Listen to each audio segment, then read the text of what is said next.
Pemirsa selamat malam, Anda menyaksikan Prime Talk bersama saya Rory Asyari. Pemirsa, banjir besar dan juga bencana tanah longsor melanda Sulawesi Selatan. Data terakhir dari BNPB menyebut bahwa ada 30 orang meninggal dunia akibat bencana alam di Sulawesi Selatan ini. Peristiwa bencana alam ini kembali mengingatkan kita pentingnya antisipasi bencana dan juga siaga bencana, sekaligus mempersiapkan infrastruktur untuk mencegah bencana semakin banyak memakan korban. Apabila kita melihat data BNPB terakhir, pemirsa, ini per jam 2 siang tadi, waktu Indonesia Barat, banjir dan longsor melanda 10 dari 24 kabupaten kota di Sulawesi Selatan. Anda bisa lihat di sini ada Wajo, kemudian Sidrap, Baru, Sopeng, kemudian Pangkep, Makassar, yang juga salah satu paling parah, kemudian Goa juga paling parah, Jeneponto, Bantaeng, dan juga Maros. Ada 10 dari 24 kabupaten kota. Sementara saat ini 53 kecamatan terdampak dan yang meninggal per jam 2 siang tadi menurut data dari BNPB adalah 30 orang meninggal dunia, 25 orang luka-luka dan juga 3.321 orang mengungsi. Ini merupakan bencana alam terbesar, yakni banjir dan juga tanah longsor terbesar di Sulawesi Selatan dalam 10 tahun terakhir. Di Goa ada 16 orang meninggal, ini artinya paling parah di sana. Kemudian di Jeneponto ada 10 orang. Nah, Selasa lalu, Wali Kota Makassar ini melakukan langkah antisipatif yang dinilai cukup baik, yakni memberikan himbauan kepada camat serta dinas-dinas di bawahnya dan juga mensosialisasikannya melalui sosial media untuk melakukan 4 hal antisipatif berikut ini. Yang pertama adalah membuka posko siaga bencana 24 jam ketika hujan di Makassar pada waktu itu turun dari tanggal 21 sampai dengan tanggal 22 tanpa berhenti.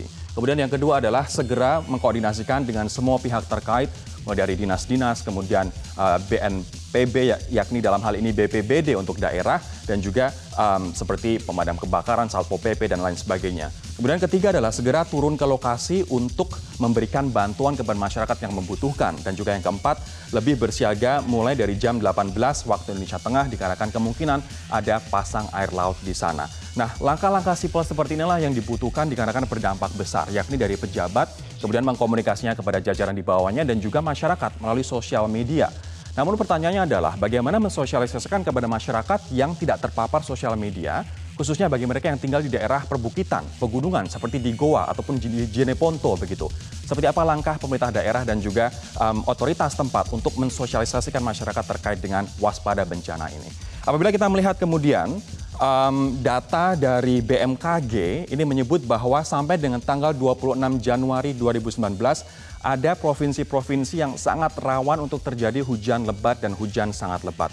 Anda bisa saksikan mulai dari Aceh, begitu bahkan sampai Lampung, kemudian konsentrasi di Pulau Jawa, bahkan Jakarta pada saat ini diguyur hujan sangat deras, kemudian sampai Bali, NTB, NTT, Sulsel juga masih waspada di sini, Sultra juga masih, kemudian Papua dan juga Papua Barat. Ini artinya sampai dengan tanggal 26 Januari potensi hujan lebat masih terjadi di wilayah-wilayah ini berdasarkan perkiraan dari BMKG. Kalau misalnya kita melihat kemudian BNPB sekarang juga memprediksi bahwa di tahun 2019 pemirsa akan ada sekitar 2.500 bencana alam di seluruh Indonesia tahun 2019. 95% diantaranya adalah bencana hidrometeorologi, yakni seperti banjir, longsor, dan juga puting beliung. Anda bisa saksikan bahwa gambar yang berwarna kuning dan oranye ini adalah berpotensi lebih besar dibanding dengan daerah-daerah yang berwarna hijau.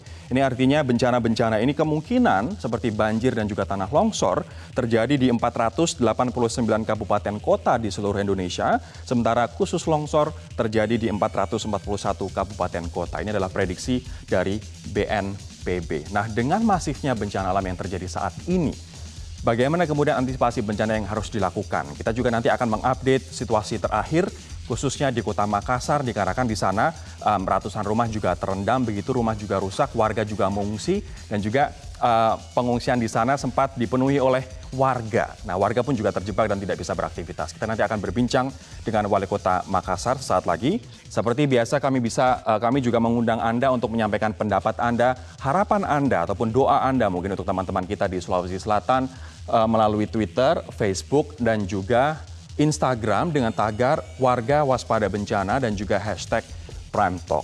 Kami akan berbincang dengan beberapa narasumber, namun yang ada di studio saat ini adalah Ibu Dwi Korita Karawati, Kepala BMKG. Ibu, apa kabar Bu? Selamat malam. Selamat malam, Assalamualaikum warahmatullahi wabarakatuh. Alhamdulillah baik. Waalaikumsalam Bu. Nanti kita juga akan berbincang dengan Pak Dhani Pomanto, Wali Kota Makassar, live dari Makassar. Apakah sudah bergabung teman-teman? Boleh kita sapa terlebih dahulu mungkin. Pak Dhani, selamat malam Pak. Selamat malam, Assalamualaikum warahmatullahi wabarakatuh. Waalaikumsalam Pak. Saya akan ke Pak Dhani terlebih dahulu. Pak Dhani, kalau misalnya melihat situasi saat ini terakhir di Makassar, seperti apa? Jadi alhamdulillah sekarang kondisi banjir sudah mulai surut. Tetapi kita tetap berjaga-jaga karena kondisi ini tidak bisa dipantau dari hujan yang ada di Kota Makassar.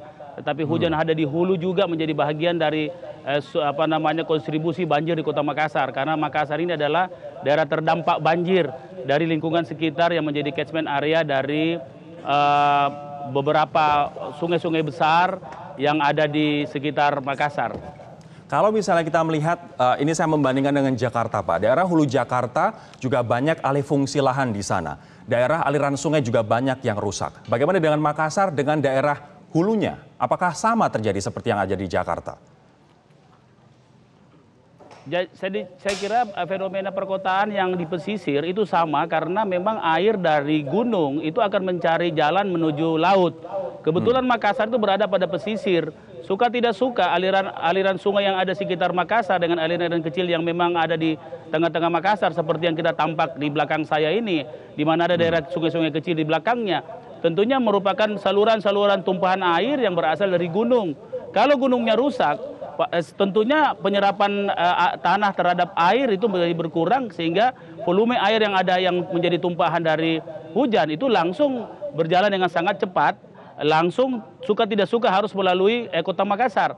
Nah kali ini banjir agak sedikit eskalasinya agak lebih tinggi dan lebih cepat. Ya, dari informasi yang saya peroleh seperti itu. Seperti tadi kami mendapat informasi dari beberapa pihak.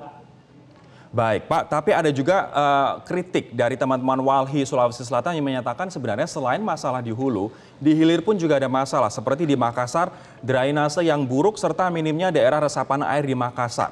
Ini berkontribusi pada banjir kali ini. Betulkah drainase dan juga daerah resapan di Makassar buruk Pak? Saya kira tidak sepenuhnya benar, karena kalau dilihat drainase buruk, maka di tengah-tengah kota ini terjadi banjir. Banjir kali ini tetap banjir yang sebelumnya memang tempat banjir. Tidak ada banjir yang baru di Makassar. Kenapa hal ini menjadi lebih heboh? Karena dia kecepatan naik air dan tingginya air sangat tinggi. Tetapi tidak ada banjir yang baru. Banjir di tempat ini lebih dari 30 tahun terjadi. Saya sebelum jadi wali kota juga sering mengunjungi ini karena kami sangat peduli dengan saudara-saudara kami ada di sekitar daerah ini. Walaupun misalnya memang ada beberapa terobosan air yang secara terintegrasi antara daerah itu memang mengalami penghambatan-penghambatan. Saya kira yang lebih tepat adalah tata ruang yang memang harus punya konsistensi, yang tentunya harus taat terhadap fungsi-fungsi ruang, terutama ruang di sekitar tata air yang harus kita jaga. Itu saya kira secara fair kami akui, kami punya banyak pekerjaan yang harus kami selesaikan soal tata ruang ini. Misalnya daerah-daerah tempat air soal tata ruang tampak di sini. Ya, nanti saya akan dalami Pak soal tata ruang drainase dan juga tata ruang pengelolaan air di Makassar. Namun saya akan ke Bu Dwi Korita terlebih dahulu Bu, kalau misalnya menjelaskan Sulawesi Selatan khususnya seberapa ekstrim sebenarnya saat ini cuaca di Sulawesi Selatan?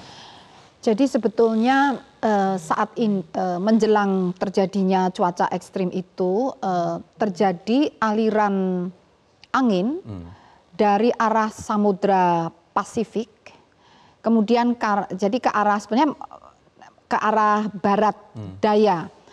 Namun karena melintasi ekuator dan karena rotasi bumi dari barat ke timur, maka angin itu membelok menikung dari arah timur laut menikung ke arah tenggara. Dan jatuhnya di Sulawesi Selatan. Dan tikungan itu tepatnya berada menghantam pantai menghantam Sulawesi Selatan. Kan bisa juga ada pegunungan. Dan sehingga jatuhlah titik-titik air ya, kondensasi dari angin uap air yang dibawa oleh angin tadi. Itu yang pertama. Selain itu di sebelah selatan Papua, antara Papua dengan Teluk Carpentaria, Australia, itu ada bibit siklon yang tentunya siklon ini membawa